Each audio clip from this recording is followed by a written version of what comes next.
Alejandro Magno, conocido como uno de los conquistadores más grandes de la historia, desarrolló un vasto imperio que se extendía desde Grecia hasta la India. Sin embargo, su legado no solo se define por sus conquistas, sino también por la complicada y tumultuosa sucesión tras su muerte, que involucra a su descendencia y a los generales que fragmentaron su imperio. El contexto: fin del reinado y muerte de Alejandro. Alejandro Magno falleció en el año 323 a.C. en Babilonia, a la edad de 32 años. Su muerte dejó un vacío de poder significativo, ya que no había designado un sucesor claro. Durante su vida, Alejandro había consolidado un imperio casi sin parangón en la historia antigua, pero su súbita muerte dejó a sus generales, conocidos como los diádocos, con la complicada tarea de dividir y gobernar estos vastos territorios. Los herederos de Alejandro. Alejandro dejó dos herederos potenciales: su medio hermano Filipo III Arrideo, quien tenía discapacidades mentales, y su hijo póstumo Alejandro IV. Roxana, la esposa de Alejandro, estaba embarazada en el momento de su muerte y dio a luz a Alejandro IV unos meses después. Estos dos se convirtieron nominalmente en reyes bajo la tutela de los diádocos.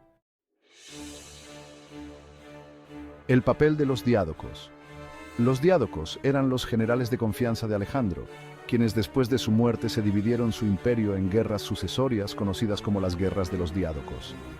Al ver la oportunidad de obtener poder, estos generales tomaron el control de diferentes partes del imperio.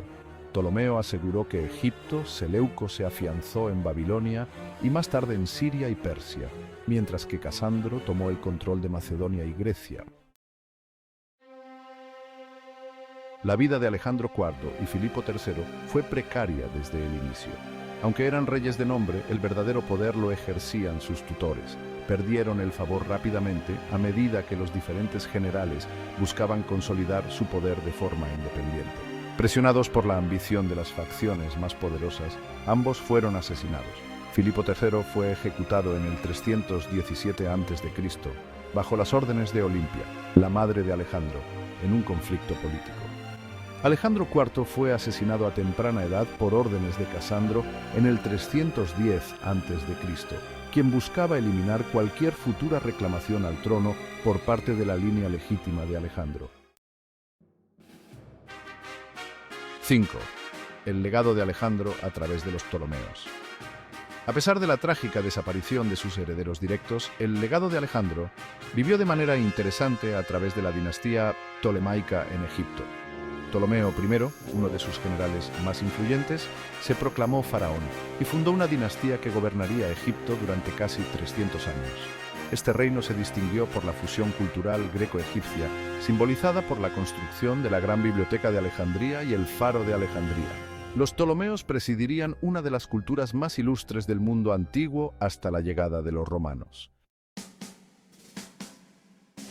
6. La influencia de Alejandro en las culturas posteriores. Aunque su linaje directo fue eliminado, la influencia de Alejandro persistió.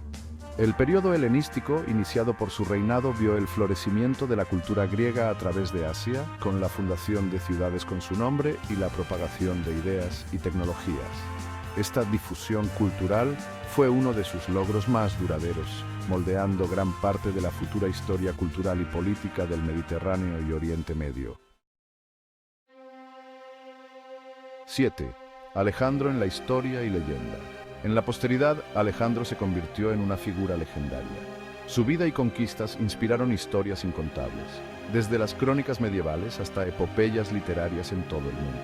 Incluso fue visto como un modelo a emular por muchos líderes militares a lo largo de la historia.